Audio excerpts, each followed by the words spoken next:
juste rapidement, peut-être vous mettre en contexte, on va essayer de couvrir ça durant la présentation d'aujourd'hui. Et peut-être je vais tout de suite faire la mise en contexte de ce projet-là. Ce projet-là, c'est des données qu'on vous présente d'un projet d'une étude, d'un projet de recherche que j'ai effectué puis qui a été financé par le FQRSC dans le cadre d'une subvention de la relève professorale. Qui a été faite il y a plusieurs années, mais qu'on commence à sortir les résultats. Et ça fait plaisir de pouvoir les présenter. Alors, il y a une partie, assez importante partie des résultats, puis je vous donnerai quelques spécifications en cours de route. On sait que l'alliance thérapeutique, pour commencer, c'est un sujet qui est étudié depuis déjà plusieurs années. Les chercheurs vont s'entendre pour dire que c'est un facteur important pour prédire les résultats d'intervention, de tout type d'intervention psychosociale. L'alliance thérapeutique, c'est le lien de collaboration qu'un intervenant va avoir avec le client ou le patient. Puis il y a une conceptualisation qui est beaucoup utilisée, c'est celle de Bourdin qui va conceptualiser l'alliance en 3 dimensions interreliées. Donc on a d'avoir un accord mutuel sur les buts à atteindre lors de l'intervention, d'avoir un accord mutuel sur les moyens d'atteindre ces buts-là, puis d'avoir un lien interpersonnel de qualité entre les 2 personnes. Donc, c'est comme ça qu'on la conceptualise dans beaucoup de recherches. Pour ce qui est des études qui ont été faites jusqu'à maintenant, bien, ils ont permis d'identifier 4 grands groupes de facteurs qui peuvent avoir une influence sur la qualité de l'alliance thérapeutique. Dans les différentes interventions, donc on parle ici de la qualité, des caractéristiques du jeune ou de la personne qui est aidée, des caractéristiques de l'entourage de cette personne-là, des caractéristiques de l'intervenant et de l'intervention. Ces caractéristiques-là ou ces groupes de facteurs-là, ils ont été beaucoup étudiés, mais très peu auprès des enfants et des adolescents, alors qu'on sait que c'est un groupe d'âge qui peut avoir des défis particuliers, notamment parce qu'ils sont souvent référés par un tiers ou qui vont vivre des enjeux développementaux particuliers, donc ça pourrait être la quête de l'autonomie ou de l'affirmation de soi à ce moment-là, qui pourrait venir complexifier l'établissement de l'alliance. Puis, ce qu'on note aussi, c'est qu'il y a certains jeunes, notamment les jeunes qui vont être placés dans des centres jeunesse, qui peuvent entrer dans une intervention sans être pleinement volontaires à ce qui est proposé. Puis ça amène un défi un défi supplémentaire à l'établissement de l'alliance. Puis c'est pour cette raison-là qu'on juge qu'il est important d'identifier les différentes variables qui pourraient influencer la qualité de l'alliance évaluée par l'adolescent dans un contexte de placement en centre jeunesse. Je vous laisse faire les petites spécifications. Ouais. Alors, vous allez voir, avant même, je vais reculer en arrière. Donc, comme je vous ai dit, le projet de recherche était de vraiment regarder les caractéristiques individuelles du jeune et essayer de voir qu'est-ce qui peut prédire la qualité de l'alliance à l'arrivée et 3 mois plus tard. Et l'objectif était vraiment centré sur d'être capable d'identifier qu'est-ce qui peut être corrélé dans le fond, qu'est-ce qui peut nous aider à prédire l'alliance et dans un contexte d'une intervention brève. Là où je veux faire la distinction, c'est qu'on a choisi aujourd'hui de présenter, on va vous présenter ça, mais on a choisi d'ajouter d'autres données qui sont, comme on avait 2 temps de mesure, on avait un temps de mesure au temps 1 et un temps de mesure au temps 2 sur différentes caractéristiques. On s'est dit, ce qu'on trouve, en tout cas, je me suis dit, je pense que ça pourrait être intéressant, compte tenu des intervenants, de vous présenter ces résultats-là. Mais ce que je veux préciser, c'est que nullement notre projet au départ, c'était de faire des mesures au temps 1 ou au temps 2, puis de voir s'il y avait des améliorations ou pas. C'était vraiment pas ça l'objectif. Mais comme on avait les données, je me suis dit, bien, il me semble que s'il y a des gens que ça peut intéresser, c'est vous autres. Donc voilà, c'est pour ça que vous allez voir qu'on a intégré dans les objectifs de la présentation aujourd'hui ceux-ci. Je vais poursuivre avec les 10 objectifs. Donc, d'abord, on veut, comme premier objectif, décrire les caractéristiques des adolescentes à leur arrivée dans les services, puis 12 semaines après la première complétion. Donc, les caractéristiques qu'on va évaluer, c'est les difficultés comportementales présentes, le niveau de préparation, de motivation, changement, le sentiment d'efficacité personnelle, l'attitude face à l'autorité, les stratégies de coping et la communication et la satisfaction familiale. Ensuite, comme deuxième objectif, on va prendre ces caractéristiques-là puis on veut examiner les liens ou la valeur prédictive qu'elles peuvent avoir sur l'évaluation de l'alliance thérapeutique par l'adolescent au premier temps de mesure, donc minimalement 3 rencontres, après 3 rencontres avec l'intervenant. Puis, comme troisième objectif, on va reprendre nos caractéristiques initiales, puis on va évaluer les liens ou la valeur prédictive que ça peut avoir sur l'évaluation de l'alliance par l'adolescente, mais 12 semaines après la première complétion. On va poursuivre. Oui. Alors ça, c'est le devis de recherche pour vous montrer. Ce qui est souligné, c'est les variables qu'on présente aujourd'hui. Donc, il reste d'autres variables encore qu'on est en train d'analyser. Et donc, vous avez le temps 1 et le temps 2. C'est important que tout le monde, qu'on précise que le temps 2, c'était, idéalement, c'était 3 mois, mais c'était vraiment 12 semaines après la complétion numéro 1.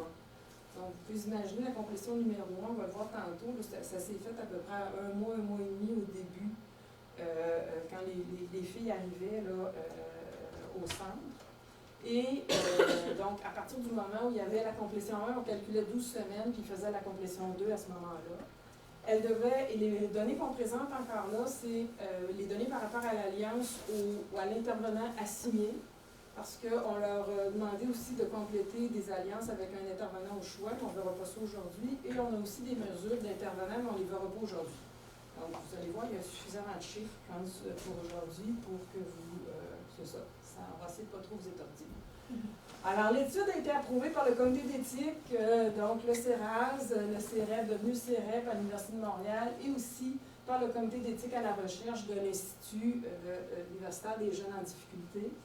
Le recrutement s'est déroulé de mars 2013 à mars 2016.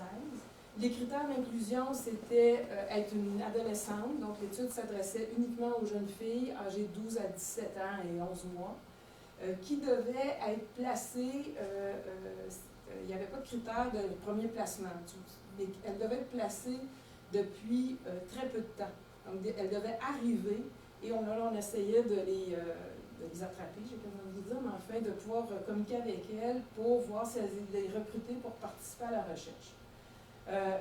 Évidemment, pour participer, les adolescentes devaient signer le formulaire de consentement et aussi avoir un consentement parental pour les moins de 14 ans. Au départ, je ne vous cacherai pas, on devait avoir un consentement parental pour les plus de 14 ans, mais moi j'ai demandé une dérogation parce que c'était trop difficile, qui a été accepté par les comités d'éthique et à ce moment-là, les 14 ans et plus ont pu consentir par elles-mêmes. Et les questionnaires, c'était des questionnaires auto-rapportés qui ont été complétés par l'adolescente à l'arrivée. Donc, sur l'unité, vous imaginez, on avait l'information, on allait recruter les jeunes. Là, on présentait le formulaire de consentement. Une fois qu'il était signé, accepté, le parent au départ qui devait signer aussi, mais pour les plus jeunes, ça a été aussi, on gardait le consentement. Complétait les questionnaires. Nous, on avait des rappels, il fallait retourner les chercher. Rappel 12 semaines plus tard pour compléter les questionnaires à nouveau. Peut-être comme je vous ai dit, il y a 2 modifications, on pourra revenir sur les difficultés qu'on a rencontrées dans le recrutement. J'imagine qu'on n'est pas les seuls. Mais il y a 2 modifications importantes qu'on a faites. La première, ça a été l'histoire du consentement qui a vraiment facilité les choses. Et la deuxième, ça a été d'offrir des cartes cadeaux. Évidemment, avec toutes les autorisations permises, aux adolescentes après la complétion. Donc, il y avait une carte cadeau après la complétion 1. Après le temps 1 et après le temps 2. Et voilà, puis ça a vraiment facilité, je ne vous cacherai pas, le recrutement aussi. Donc, voici les principales variables et les questionnaires qu'on a utilisés. Pour les comportements et difficultés, on a utilisé l'inventaire des comportements d'Ackenbach, difficulté pour le jeune, l'auto-rapporté, qui a 8 sous-échelles puis 2 scores globaux. Je ne vais pas le dire en détail parce que dans les résultats, vous allez revoir les sous-échelles, donc ça va être... On va passer plus rapidement. Motivation, changement, on a utilisé le Eureka, qui a 4 sous-échelles plus un score global. Pour le sentiment d'efficacité, c'est le questionnaire de Muri avec 3 sous-échelles et un score global aussi. L'attitude envers l'autorité institutionnelle, qui a le même titre, qui a 2 sous-échelles plus un score global. Et les stratégies de coping, qui a encore là lui aussi 3 sous-échelles et un score global. La communication et la satisfaction perçue dans les relations avec la famille, qui sont 2 sous-échelles parmi les 8 sous-échelles ou échelles du FACES 4. Donc, on a pris juste les 2 sous-échelles à présenter aujourd'hui qui sont sur la communication et la satisfaction. Il y a aussi un score global. Et l'alliance thérapeutique, c'est le WACE de Horvath et Greenberg qui a 12 items. Donc, la version courte qu'on appelle. Et qu'on a utilisé un score global. Alors, la description de l'échantillon, c'est 46 adolescentes âgées entre 12 et 17 ans, oui, 46 puis 3 ans de collecte. Donc, voilà. Donc, autant 1, c'est le nombre qu'on a qui était placé. L'âge moyen, c'est 15 ans. Et le nombre de séjours, on vous l'a ventilé pour qu'on puisse voir. On a 40% autour qui est un premier placement, 15 à un deuxième, 11 à un troisième, et on a quand même un fort pourcentage de données manquantes qui est autour de 30-32%. Le temps entre l'arrivée et la complétion des questionnaires, c'est 1,7 mois. En jours, là, c'est 49 jours dans le fond. Là. Je ne pourrais pas vous dire les quarts-types en jours, on ne l'avait pas fait, je vous le mets en mois. Et au temps 2, donc on a réussi à avoir 32 adolescents qui ont accepté de compléter le deuxième temps de mesure, qui représente dans le fond 70% de l'échantillon de départ. Peut-être, je vais le dire tout de suite, au cas qu'on oublie, ce qu'on peut vous dire, c'est qu'on a fait beaucoup d'analyses et on a vraiment regardé, il n'y a pas de différence significative entre celles qui ont complété au temps 1 et qui n'ont pas complété au temps 2 versus celles qui ont complété les 2 temps de mesure. Donc, sur toutes les variables. Donc, ça, c'était comme la bonne nouvelle quand même pour les analyses. Rapidement, une distribution, hein, c'est ça que ça a l'air pour, en termes d'âge, des participants qu'on a au temps 1. Je vais poursuivre avec le premier objectif qu'on avait, c'était justement d'écrire les caractéristiques à l'arrivée, puis 12 semaines plus tard. Donc, on a commencé avec les difficultés de comportement qui ont été évaluées à l'aide d'un questionnaire qui permet vraiment de décrire les types de difficultés, puis ensuite les rassembler en 2 catégories, donc comportement externalisé, internalisé. Puis ça, ces 2 catégories-là ont été utilisées dans les analyses qui vont suivre, dans les analyses de régression. Pour ce qui est des sous-types, par contre, c'est intéressant de noter qu'au minimum, un quart de l'échantillon présentait des scores cliniques pour les caractéristiques, pour les difficultés que vous voyez qui sont en bleu en ce moment. Donc, on parle de anxieux dépressif, retiré déprimé, problèmes sociaux, problèmes d'attention, puis de désobéissance. Donc, c'est quand même des proportions qui sont relativement élevées au départ. Puis, si on considère les scores sous-cliniques, qui nécessairement ne sont pas cliniques, mais ne sont pas très loin, on voit que les proportions augmentent encore plus. Donc, on atteint le 40% de l'échantillon score sous-clinique et clinique là, pour presque toutes les sous-échelles, sauf les comportements agressifs. Donc, ça, c'est pour le temps 1. Maintenant, si on regarde au deuxième temps de mesure, ce qu'on observe d'abord, c'est qu'il y a vraiment une baisse des proportions de score clinique et sous-clinique. Puis ça, c'est 12 semaines plus tard. Donc, c'est une belle constatation qu'on peut faire ici. Pour ce qui est des problèmes qui demeurent les plus élevés, bien, on a les anxiodépressifs, problèmes sociaux, puis problèmes de la pensée, mais on voit que les proportions sont vraiment moins importantes quand même quand on considère les scores sous-cliniques. Si on regarde les différences significatives entre les 2 temps de mesure, on voit qu'il y a une différence, donc une baisse significative des proportions cliniques et sous-cliniques pour presque toutes les sous-échelles, donc presque tous les types de problèmes, sauf plaintes somatiques et problèmes sociaux, mais qui vont présenter une diminution quand même, là, elle n'est juste pas significative. Donc, c'est intéressant de noter ça, d'après nous, au-delà des 2 échelles avec lesquelles on va poursuivre. Maintenant, si on regarde au niveau de la motivation au changement. La motivation au changement, donc, comme il a été mentionné, bien, il y a 4 sous-échelles qui correspondent aux différents stades de changement. Puis la façon dont c'est fait, c'est qu'on prend les scores aux 4 sous-échelles, puis on utilise une formule, puis ça nous donne un score global. Le score global nous donne un chiffre auquel correspondent différents stades de motivation. Donc, ici, pour la moyenne de nos adolescentes, se situerait à un score global de 8,98, ce qui correspond au stade de contemplation. Ça veut dire que l'adolescente, elle commence à envisager le problème, elle envisage certaines solutions, mais elle n'est pas prête à les mettre en pratique tout de suite pour changer. Donc, on est vraiment juste un peu après la pré-contemplation. Pour ce qui est, si on regarde plus détaillé, la répartition des adolescentes selon les stades de changement pour leurs scores globaux, on voit qu'il y a quand même 75% des adolescentes qui se situent à un niveau de motivation qui est relativement faible. Donc, on parle de pré-contemplation encore dans le déni du problème ou de contemplation. Puis là, comme je vous l'ai expliqué, là, on commence à envisager des solutions. Si on peut voir aussi que dans le stade de maintien, on n'a personne, mais ça fait du sens compte tenu du fait qu'on est au début, la 3e rencontre, on ne s'attend pas à ce que le changement ait nécessairement déjà été mis en place. Si on poursuit au temps 2, ce qu'on voit, c'est que si on s'intéresse particulièrement au score global, on voit qu'il s'est maintenu. Donc, la motivation, elle n'a pas diminué, elle s'est maintenue, il n'y a pas de différence significative. Donc, on a un score qui est similaire.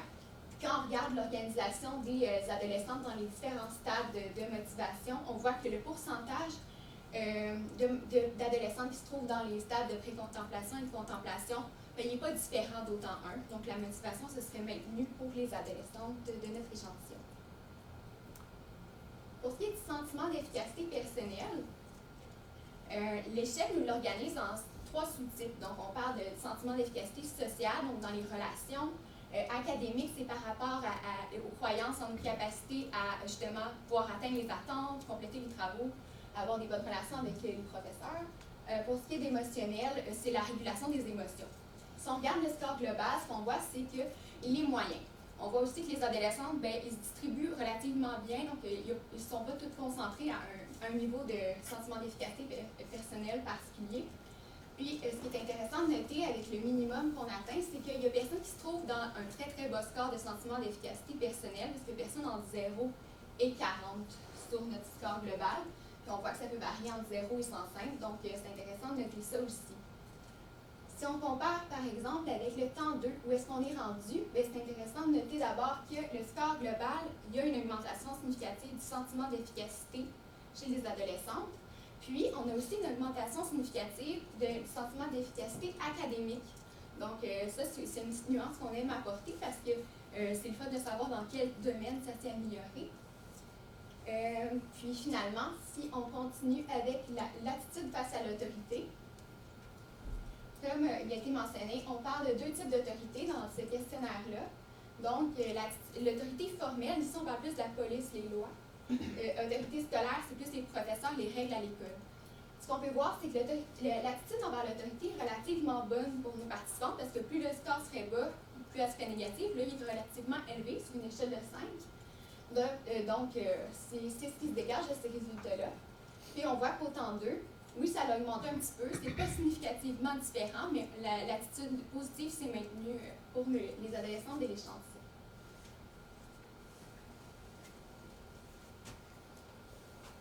Alors maintenant, les résultats pour les stratégies de coping, stratégies d'adaptation.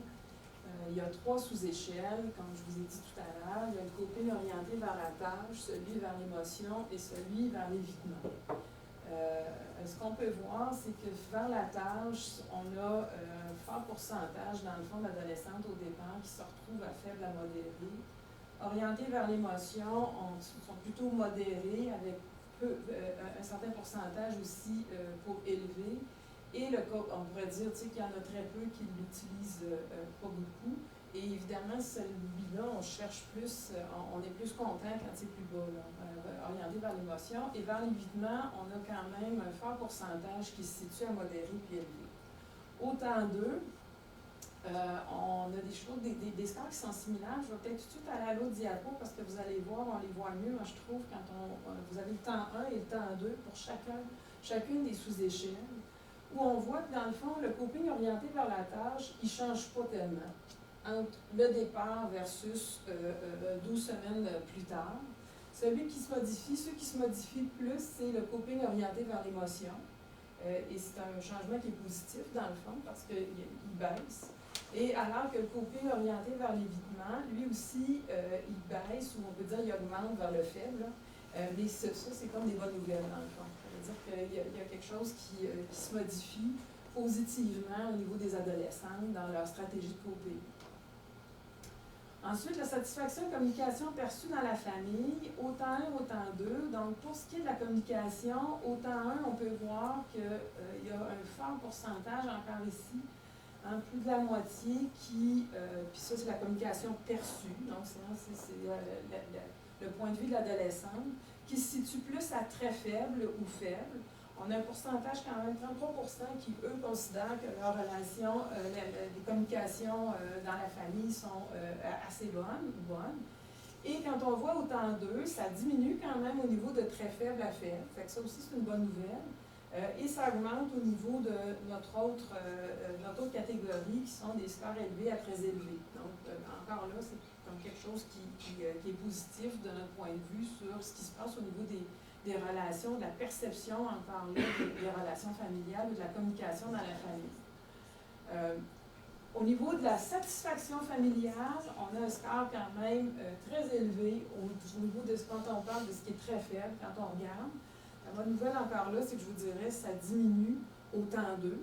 Et on a modéré, élevé, très élevé, qui est quand même, puis élevé, très élevé, c'est un faible pourcentage, moi je trouve 20%, c'est 1 sur 5, qui augmente légèrement au temps 2. Je dirais qu'il se retrouve plus dans le fond, c'est comme s'il bouge tranquillement, il se retrouve plus dans le modéré et dans le passer de très faible à faible.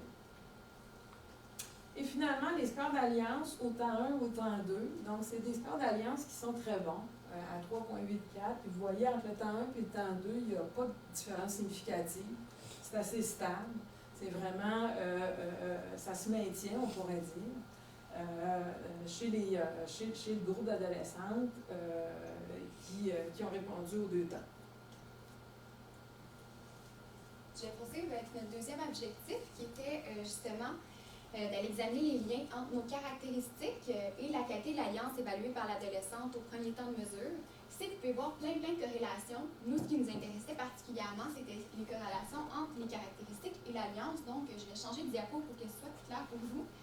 Donc, ici, on a les différents liens entre les caractéristiques personnelles et l'alliance. Ce qu'on peut voir, c'est qu'il y a 3 caractéristiques qui ressortent comme ayant un lien positif avec l'alliance. Donc, plus elles étaient présentes, plus elles étaient positives, plus l'alliance était bonne. Donc, on voyait la motivation au changement, le sentiment d'efficacité personnelle, puis le coping orienté vers la tâche. Donc, pour cette raison-là, c'est les 3 variables qu'on a décidé d'inclure dans notre régression qui nous permettait d'aller voir est-ce que ces variables-là peuvent expliquer une partie de la variance de l'alliance thérapeutique évaluée par l'adolescente dès le premier temps de mesure. Puis on voit que le modèle, oui, permet, donc les 3 caractéristiques ensemble permettent d'expliquer 38% de la variance, ce qui est un bon pourcentage. Puis, ce qu'on peut noter aussi, c'est que la motivation au changement semble expliquer une part unique de la variance, donc ce serait un facteur qui serait particulièrement important à garder en tête. Si on fait la même chose, donc avec le deuxième temps de mesure de l'alliance, donc 12 semaines plus tard, on a encore nos caractéristiques personnelles initiales. Puis on regarde maintenant avec l'alliance par la gène 12 semaines plus tard, on voit que dans ce cas-là, on a encore 3 caractéristiques personnelles qui semblent être liées. Donc on a encore notre motivation au changement, notre sentiment d'efficacité qui ont des liens positifs. Cette fois-ci, on a la communication familiale qui a un lien négatif avec l'alliance. Donc, moins la communication familiale serait bonne, meilleure serait l'alliance selon ce lien-là, qu'on observe dans notre échantillon. C'est pour cette raison-là qu'on a inclus ces 3 variables-là dans notre régression. On a dû contrôler pour l'alliance au temps 1 parce qu'on voulait aller voir si c'était une part de la variance qui était différente. Puis ce qu'on observe, c'est que oui, dans le fond, ce modèle-là permet d'expliquer 42% de la variance au temps 2. Puis, ici, encore une fois, la motivation et la communication familiale semblent être des facteurs qui expliquent une part d'alliance qui est unique ou distincte des autres. Donc, ce sont des facteurs particulièrement importants à prendre en compte. On va vous en parler un petit peu plus dans la discussion. Alors, comme on a présenté beaucoup de résultats, là, je vais commencer en résumant, en tentant de résumer un peu ce que les résultats nous donnent, c'est que les difficultés comportementales les plus fréquentes, c'est les troubles anxieux-dépressifs, les problèmes sociaux, les comportements de désobéissance. Et peut-être à retenir aussi, c'est qu'on voit qu'il y a beaucoup de sous-cliniques. Quand on rajoute le pourcentage sous-clinique, pour ceux qui connaissent l'outil, ça peut être tellement, des fois c'est une question d'un point là, que tu passes de sous-clinique à clinique, donc c'est pour ça qu'on a choisi de quand même en parler puis de les mettre. Une majorité des adolescentes se situe à un faible niveau de motivation. Le sentiment d'efficacité il est plutôt bas. Il y a quand même une variation dans les scores qu'on obtient. Et le score le plus faible se situe au plan émotionnel, donc dans les 3 sous-échelles, ce qui fait du sens aussi quand on pense à ce groupe-là. Au niveau de l'attitude envers l'autorité, c'est des scores assez élevés qui signifient une attitude positive, contrairement peut-être à ce qu'on aurait pu penser ou intuitivement. Les stratégies de coping, les scores se situent dans la moyenne de la population normative. Et la communication et la satisfaction dans la relation familiale qu'on a pu voir, c'est plus de la moitié se situe à faible à très faible.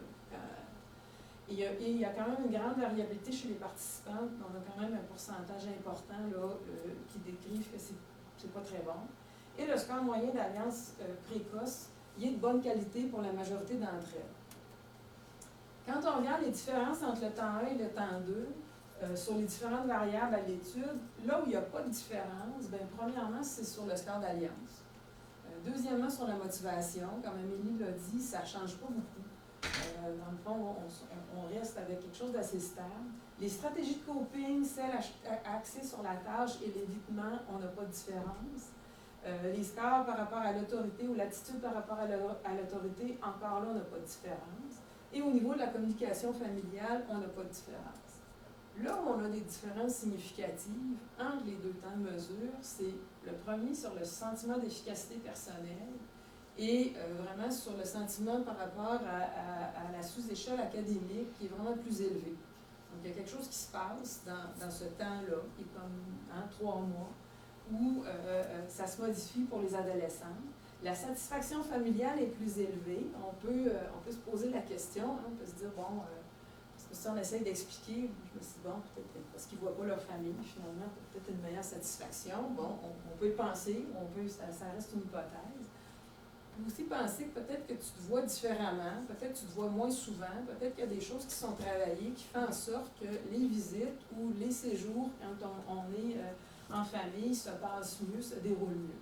La même chose, si je reviens en arrière sur le sentiment académique, moi, je ne vous cacherai pas, je trouve que c'est un résultat qui est super intéressant. Je me suis dit, ben, écoute, peut-être que le fait que quand ils peuvent aller à l'école, qu'ils sont pris en charge, qu'ils sont accompagnés, il y a quelque chose où ils se sentent plus compétentes, ou ils sentent qu'ils peuvent mieux réussir par rapport à l'académie que le côté académique.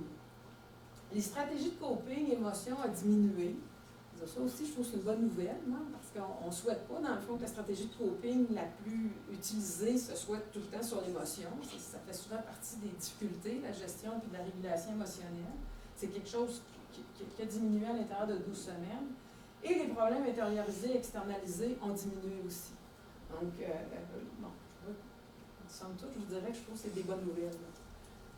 Les liens entre les caractéristiques et l'alliance précoce, bien, les principaux corrélats qui ressortent, comme Amélie l'a souligné, c'est la motivation au changement, le sentiment d'efficacité, puis la stratégie orientée vers la tâche.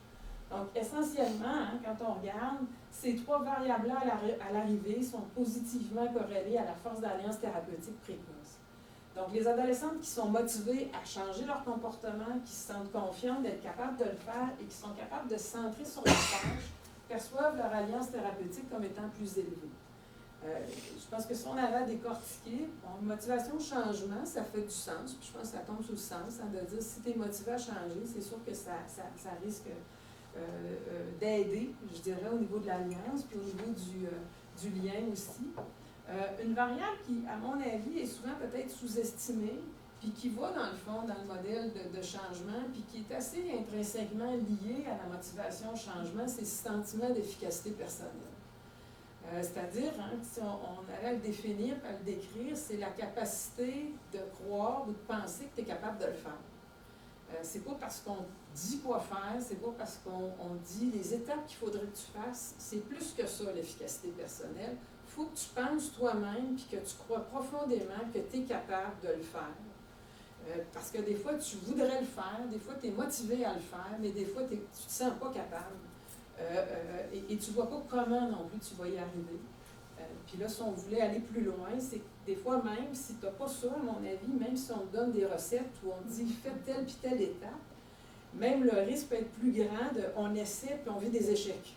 Puis quand on vit des échecs, d'habitude, ça n'aide pas notre sentiment d'efficacité personnelle. Il faut peut-être juste le garder en tête, là, cette affaire-là, que c'est intéressant peut-être de le regarder puis de l'évaluer plus souvent.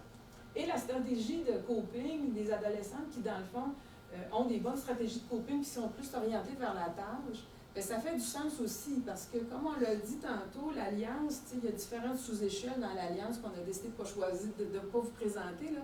Mais il y a un des 3 facteurs qui est quand même la tâche. Il faut s'entendre sur qu'est-ce qu'on va faire ensemble. Hein? Fait que oui, on a des objectifs, mais il faudra s'entendre sur qu'est-ce qu'on va mettre en place. C'est sûr que si au départ, tu as des adolescentes qui ont plus cette stratégie-là, donc peut-être quelque chose de plus articulé, ou c'est plus logique pour elles, ou juste qu'elles sont rendues là, je pense que ça fait du sens que l'alliance soit meilleure.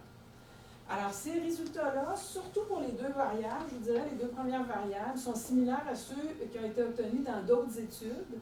On n'a pas trouvé beaucoup d'études portant sur l'alliance où on regardait les stratégies de coping de mémoire avec des échantillons similaires. Le lien entre les caractéristiques encore et l'alliance précoce, c'est intéressant de noter que les scores à l'attitude face à l'autorité et aux difficultés comportementales ne sont pas corrélés à la force de l'alliance. Encore là, peut-être intuitivement, là, moi je ne vous cacherai pas, je me serais attendu peut-être l'attitude face à l'autorité. Il y aurait eu quelque chose, non, il n'y en a pas. Donc, il n'y a pas de résultat par rapport à ça. Et la même chose par rapport aux difficultés comportementales. Et ces résultats-là qu'on a obtenus sont différents de ce qu'on aurait pu inférer intuitivement, comme je vous l'ai dit, mais sont aussi différents de résultats dans d'autres études. Surtout pour les difficultés comportementales, où de mémoire, il me semble que c'est plus les comportements externalisés qui d'habitude vont corréler négativement avec l'alliance. Alors, les explications possibles, peut-être que les scores utilisés pour mettre en lien la variable difficulté comportementale sont différents dans d'autres études. Ce n'est pas tout le monde qui utilise les mêmes outils pour mesurer ça. Et on ne peut pas exclure non plus que peut-être les adolescents qui ont accepté de participer à l'étude ont peut-être moins de difficultés avec l'autorité. Ce qui serait peut-être du sens aussi, là, et qui ont accepté. Au niveau des prédicteurs, l'alliance précoce, donc, comme on a dit, l'analyse de régression montre qu'il y a 3 facteurs qui expliquent 38% de la variance de l'alliance au temps 1, et la motivation, ça semble être le facteur qui est le plus important. Ces résultats suggèrent donc que les variables doivent être prises en considération au début d'une intervention compte tenu de leur influence sur la qualité de l'alliance. Et ça pourrait donc être des cibles d'intervention potentielles.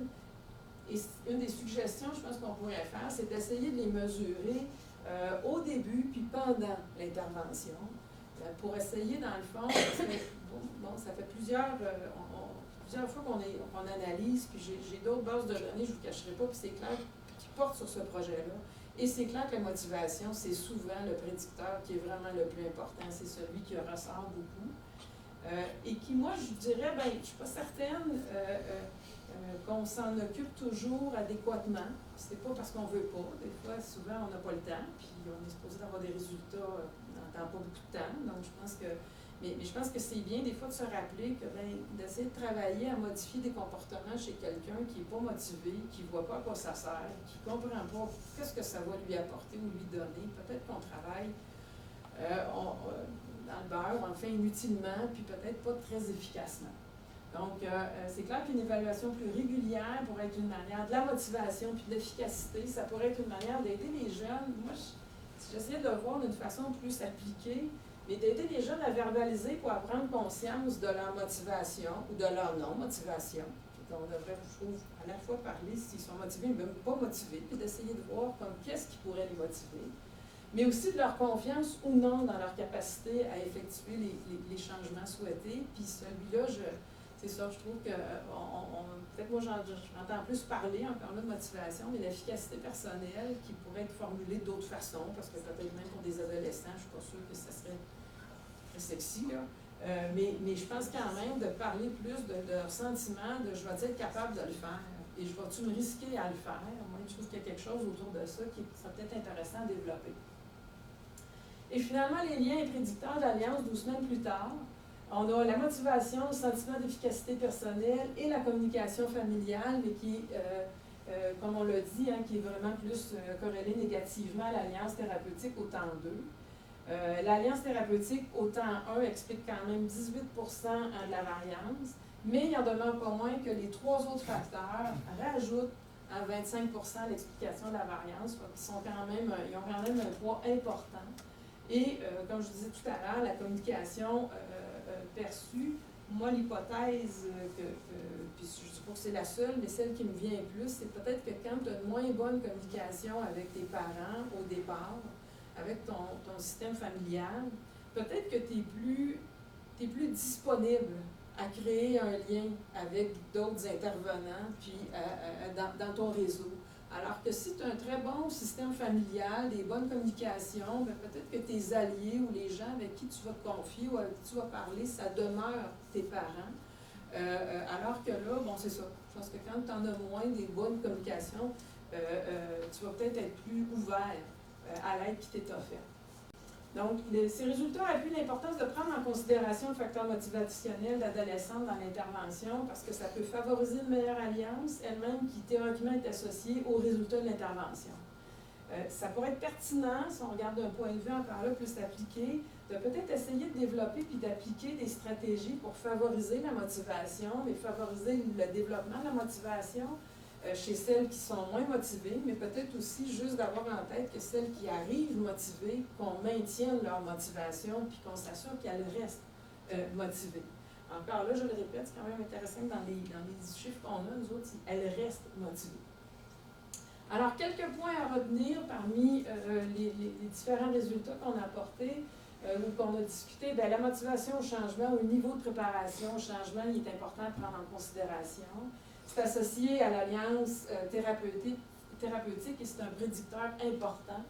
Les stratégies d'intervention pouvant favoriser la motivation pourraient être développées et appliquées de manière régulière et pourraient aider, comme je vous ai dit, les ados motivés à le rester, puis aider les moins motivés à augmenter leur motivation. Ne pas perdre de vue, hein, je le répète, mais je trouve quand même que le rôle du sentiment d'efficacité personnelle, il reste corrélé, il reste quand même un facteur important quand on regarde l'analyse de la variance par rapport au score d'alliance. Et comme je vous ai parlé, comme j'ai dit, la communication familiale perçue, c'est-à-dire qu'encore là, moi je trouve qu'intuitivement, on aurait pu, tu sais, on pourrait dire, ah, c'est comme une mauvaise communication avec sa famille, on pourrait peut-être dire, ah, ça veut dire que c'est quelqu'un qui a des problèmes au niveau relationnel ou qui a des difficultés à communiquer, bien, c'est pas ça que ça dit nécessairement, ces résultats-là. Quelques points encore là importants à retenir, bien, la qualité de l'alliance est bonne. Donc, les résultats qu'on nous on a obtenus, c'est quand même des bons scores d'alliance. Dans les explications possibles, bon, une des premières pour moi, c'est de dire bien, qu'il y a peut-être, certainement, il y a des bonnes habiletés et compétences des intervenants. Les adolescentes ont des habiletés interpersonnelles, relationnelles. Je ne pense pas que tu peux avoir des scores aussi élevés avec si tu as des gros problèmes relationnels. Bon, oui, on ne peut pas enlever qu'il y a peut-être un biais de sélection chez nos participantes hein, et que c'est peut-être pas représentatif de toutes les filles, certainement pas. Je veux dire, ça reste un lien quand même de peu comparativement à l'ensemble de la clientèle. Deuxième point important à retenir, c'est l'hétérogénéité des adolescentes. C'est-à-dire que quand on regarde le portrait, puis c'est un peu ça dans le fond, un des objectifs de vous présenter autant des données, c'est de voir qu'il y a toutes sortes d'adolescentes qui présentent toutes sortes de tableaux cliniques, toutes sortes de difficultés. Donc, c'est sûr que ça ramène encore là, puis c'est sûr quand on est, bon, je m'intéresse à l'alliance, qui est quelque chose de très relationnel, ça oblige, quasiment, je n'ai pas d'autres mots, que les intervenants, il y a des habiletés et des compétences variées. Parce qu'il y a vraiment, à mon avis, un large spectre d'habiletés que tu dois avoir compte tenu des profils, des présentations cliniques qu'on a des gens. Les changements observés entre le temps 1 et le temps 2, écoutez, c'est des améliorations significatives sur certaines variables. Moi, j'ai voulu dire sur plusieurs variables. Même, je dirais, c'est quand même beaucoup, là, peut-être, bon, en si peu de temps. Moi, je ne vous cacherai pas, j'ai été quand même assez surprise. Même si je dis, ils arrivent au début, OK, on les a attrapés après un mois et demi, on réévalue 4 mois plus tard.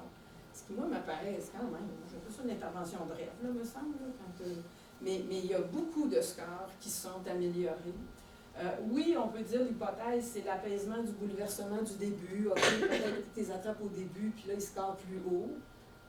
Mais je ne sais pas, je trouve quand même que c'est un peu réducteur, parce qu'il me semble qu'on aurait ça sur un des tests, on n'aurait pas ça aussi, on l'a quand même sur plusieurs variables, qu'il y a vraiment des améliorations. Et ça suggère, mais là je veux vraiment faire attention, qu'on ne peut pas perdre de vue que il y a peut-être l'effet de l'encadrement, l'effet du soutien, l'effet des interventions, l'effet du retrait d'influence négative dans ton milieu qui fait en sorte que ça vient expliquer des améliorations. Mais on s'entend, on n'est pas dans du cause à effet, c'est juste un constat. On fait juste, on a mesuré là, puis on a mesuré là, puis c'est ça qu'on trouve. Et finalement, qu'il n'y a pas de changement entre le temps 1 et le temps 2 sur certaines variables, ce n'est pas nécessairement non plus négatif. Parce que, bien déjà que, moi je répète, mais que le score de motivation se maintienne, Après que là, tu as des intervenants qui te disent un petit peu quoi faire, puis qu'on t'oblige à faire des choses, puis que ça fait 3-4 mois que ça dure, moi, je suis plutôt pour penser que c'est bon signe. Tu sais, quand tu parles déjà, bon, de certains... Et que ça se détériore pas, puis que l'alliance reste quand même bonne. Et il ne faut pas perdre de vue que c'était quand même une période courte et qu'il y a peut-être des changements qui prennent plus de temps. Donc, il aurait fallu, tu sais, faire, on répète la mesure, mais on recommence 4 mois plus tard, donc peut-être 6 mois ou 8 mois après le premier temps de mesure. Les limites à cette étude, il y a un petit nombre de participants, c'est clair, il y a probablement peut-être un biais de sélection potentiel. La prise de contact, là où je vous dirais qu'on a eu des fois des difficultés, c'est la prise de contact, c'est-à-dire entre le moment qu'il arrivait, parce que si ça faisait trop longtemps qu'il était là, ben là on disait ben non, ça ne marche plus, parce que là, ça fait 3-4 mois qu'ils sont glacés, donc ça, c'est trop long. Le taux de participation, c'est-à-dire qu'il y en a qu'on a échappé, puis je ne suis pas capable de vous dire c'est quoi le taux d'attrition à celles qu'on a demandées et celles qui ont accepté. Probablement que dans les nombreux papiers que j'ai, un jour, on sera capable d'arriver avec un taux un pourcentage à celle qu'on a demandé, mais pour l'instant, c'est un petit défi là. Il y a aussi l'âge varié des participantes, parce que ça reste pour moi que, bon, même si c'est du 12-17 ans, on peut penser que c'est un groupe très restreint, mais quand on travaille avec des adolescents, on sait que du 12 ans, puis du 15 ans, puis du 17 ans, c'est pas la même chose. Ils ne sont pas à la même place. Le nombre de séjours qu'on n'a pas pu contrôler parce qu'on n'a pas un N suffisant, donc veut pas, c'est-tu ton premier, ton deuxième, ton troisième. Ça fait combien de temps aussi que tu connais ton intervenant, donc ça aussi, ça peut influencer. Et le temps entre l'entrée et la complétion, parce que quand même, il y en a qui ont complété assez rapidement, alors qu'il y en a d'autres où on a eu comme des délais un petit peu plus grands. Donc ça, éventuellement, si on faisait l'étude et on avait beaucoup de participants, on pourrait contrôler ces variables-là puis voir s'il y a une différence. Alors, pour les recherches futures, ben, des propositions, des suggestions, poursuivre l'étude des facteurs susceptibles d'influencer la force de l'alliance. C'est sûr qu'à mon avis, les caractéristiques personnelles, bon, peut-être parce que moi, ça m'intéresse beaucoup, c'est quelque chose que je pense qu'on aurait intérêt à poursuivre. Et les caractéristiques liées à l'intervention. Bon, je reviendrai peut-être là-dessus là, pour vous parler, parce qu'il y a des données qu'on n'a pas analysées encore et on a quand même quelques données sur ça. Étudier les liens entre la force de l'alliance thérapeutique et le résultat de l'intervention. On ne l'a pas fait. Je ne vous cacherai pas qu'en présentant, là, puis en préparant la présentation, j'ai fait, mon Dieu, on n'a pas fait ça, on va le faire peut-être pas d'ici Noël, mais en tout cas au cours des prochaines semaines, puisque ça va être le fun de le présenter, mais bon, comme je vous ai dit, c'était pas ça notre but au départ. Donc, préciser les facteurs associés à la motivation. Je pense que la motivation, ça reste quelque chose qu'on aurait intérêt à étudier encore beaucoup plus, puis d'essayer de voir c'est quoi les facteurs, c'est quoi les leviers pour, si on veut développer des interventions, des stratégies. Je pense que là, il y a peut-être une porte intéressante à ouvrir. Évaluer l'alliance à différents moments dans l'intervention et examiner de manière qualitative auprès des jeunes et des intervenants ce qui semble influencer positivement l'alliance thérapeutique. Donc, je pense que ça, il y aurait quelque chose aussi à aller voir clairement. Donc, ça demanderait d'ajouter au projet ou des entrevues qualitatives.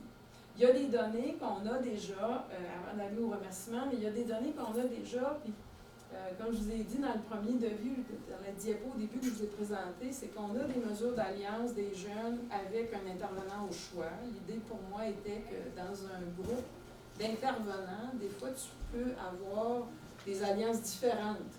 Et peut-être que ça se passe pas toujours de la façon. Tu peux peut-être avoir une moins bonne alliance avec ton intervenant pivot, mais il y a quelqu'un dans l'équipe avec qui tu as une bonne alliance. Ou on pourrait même dire peut-être une mauvaise alliance, qui pourrait devenir aussi un facteur motivationnel ou quelque chose qui fait en sorte que ça t'aide à aller mieux, ou pas, ou de sortir. Et on a des scores d'alliance d'intervenants qui restent à analyser avec une variable importante, je trouve, intéressante par rapport aux intervenants qui ont complété un questionnaire sur l'efficacité personnelle. Donc, le sentiment d'efficacité personnelle en lien avec les adolescents qui étaient placés. Et on a des données aussi sur les interventions qui ont été faites durant les séjours. Fait que ce sera pour une prochaine fois, aux 2 temps de mesure. C'était quand même un petit défi, là, je ne vous cacherai pas, à collecter. Alors, merci à toutes les adolescentes qui ont participé à l'étude. Merci aux intervenants qui ont accepté d'embarquer dans ce projet. parce que c'est un petit peu, il y avait quelques défis, je vous dirais, et aux nombreux auxiliaires de recherche qui ont participé au projet, sans qui ça n'aurait pas pu se faire. Et évidemment, merci aux fonds de recherche qui ont financé.